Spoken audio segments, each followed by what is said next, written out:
Being able to overcome loss in your jiu-jitsu journey, especially as a developing student, is one of the most important things you guys can start to develop in your jiu-jitsu journey. When we talk about overcoming loss, we usually think about this in two main ways.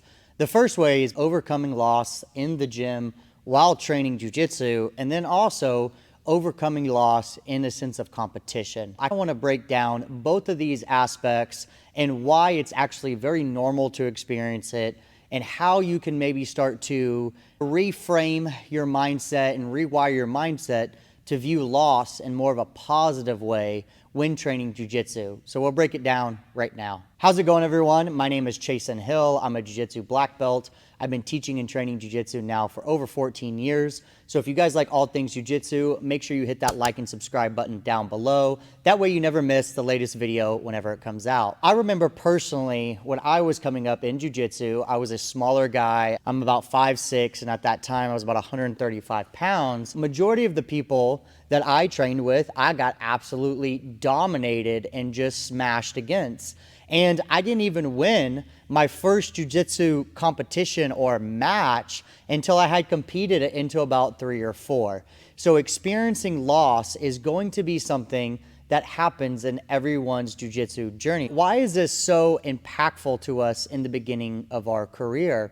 Well, personally, we tend to represent this idea of whenever we're training jiu-jitsu, that loss equals not improving. It means that when you're getting tapped or someone is dominating you or you're not getting your hand raised, therefore everything that you have done is invalid in your jiu-jitsu training. Because you have lost the round or you have lost the match, you are no longer improving at jiu-jitsu. That is absolutely not true at all. You are 100% always improving on a daily basis. Instead of thinking about how to overcome loss, you need to define what is success, or what does it mean to win in jiu-jitsu.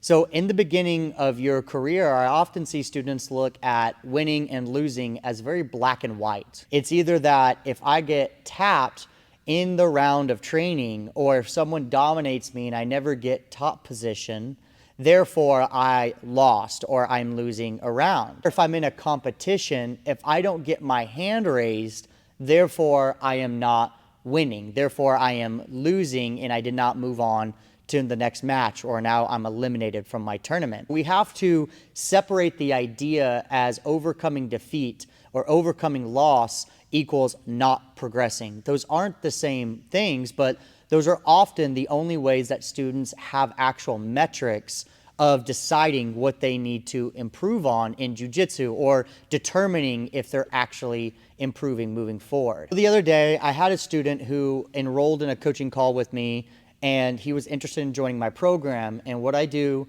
with every student who's interested in joining is they have to go through a call, because I want to make sure that they're going to actually be successful in the program and it's going to help them accomplish their goals. And one thing that came up was this idea about him being a serious competitor.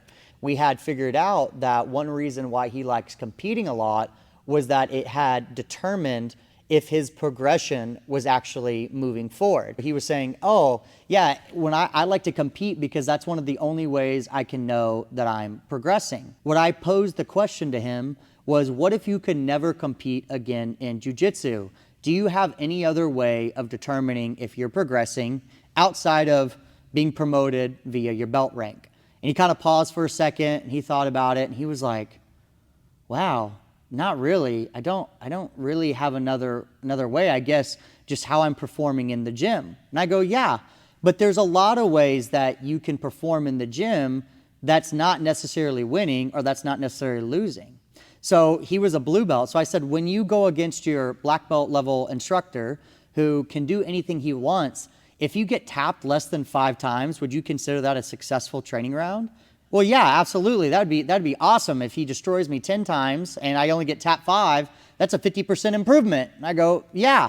And same thing. I go, if you're going against another tough blue belt who's in the gym, who's like equally skilled as you, if you can, sweep him a couple times, maybe get top position or just escape a couple of his submissions, wouldn't you consider that pretty successful? And they're like, yeah.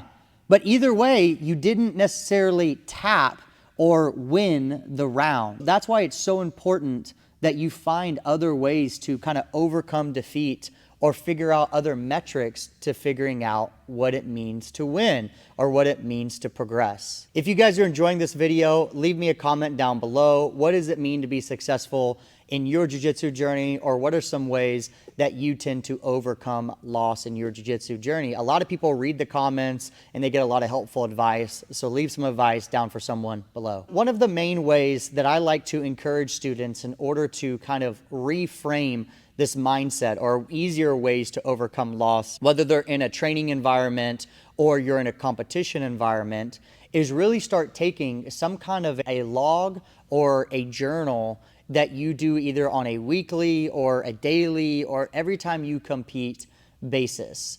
I know that's kind of an over talked about, cliched way of tracking progress, but it's not even about the tracking. It's not even about checking off the boxes. It's the idea that you can visually see the incremental improvement. Whenever you're taking like a training log and you're able to kind of take a few notes and you write a little bit of a synopsis of how you performed that night in training, and maybe you train against these 5 different training partners, and then you recognized, this thing happened and that thing happened, and you kind of take 2 or 3 really big things from each round. And the next time you train with that person, you track another thing. And then when you go back and you start reading over your notes, and you go back and you start reading over and you kind of see your improvement steadily, like on paper, in your own words and in your own verbiage, the impact is 10 times than would it be when someone else just says, yeah, you're getting better. I promise you're getting better. If you're not a person who likes to accept that as real evidence of just someone telling you, hey, yeah, you're getting better, just keep showing up, then doing these things like taking training logs and taking detailed notes about little things that are happening each round are extremely valuable. And when I say taking training notes, I'm not meaning writing like a dissertation. I mean, leave it to like a couple of sentences and a little couple of key points here and there. You have to make it easy, and you have to make it in your words, because that's going to make the most impact. Obviously, if you're competing, a big thing right now that everyone does is record their competition training, and they record their rounds. You can see whenever you're competing and you're recording your matches, you can clearly see the improvement that you've had, even if that doesn't mean that you're getting your hand raised every time, but you're seeing your performance better. You're seeing that you're able to hit that guard pass that you've been working on, or that you're escaping the mount faster, or you're not getting taken down as frequently. There are a bunch of different ways to determine these metrics, but you have to be able to figure out what are the most essential ones for you to pay attention to right now that's going to help you overcome that loss moving forward. Another big thing that I really recommend students do is find a trusted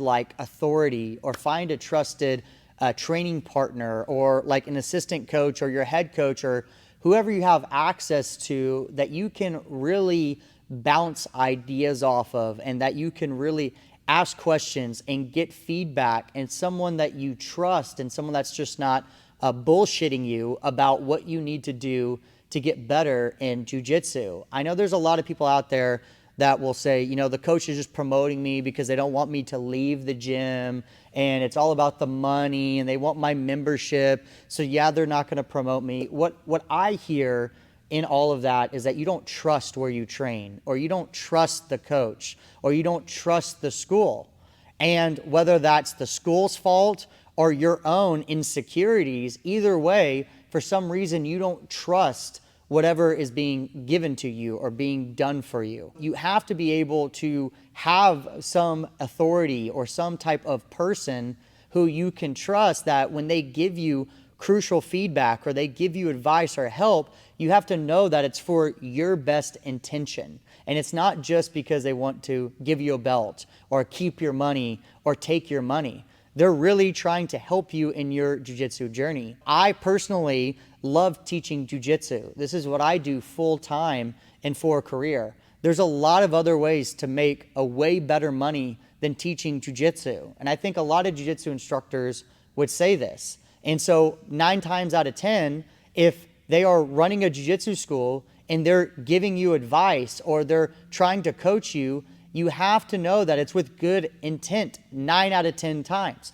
Is there some people out there that are terrible and they don't care about your progress and they're trying to steal your money and they don't really care and it's all about money? Yes, absolutely. But 9 out of 10 times, that is not the case. Jiu-jitsu is not a giant money-making art. No matter what you guys see about different schools and different places, yes, some schools make more money than others, but that's not 99% of them. 99% is owner-operated with a guy who just loves teaching jiu-jitsu and wants to give back, and he wants to be able to survive with the art of teaching jiu-jitsu. If you don't have some kind of a trusted authority or you haven't created one, I definitely recommend that you find that. And it doesn't even have to be a coach or your professor. It could be just like an upper belt and a training partner who you really trust. And if they're in this school and they've been training at this school for a while, there's probably a reason for why they've been training at this school. So I really recommend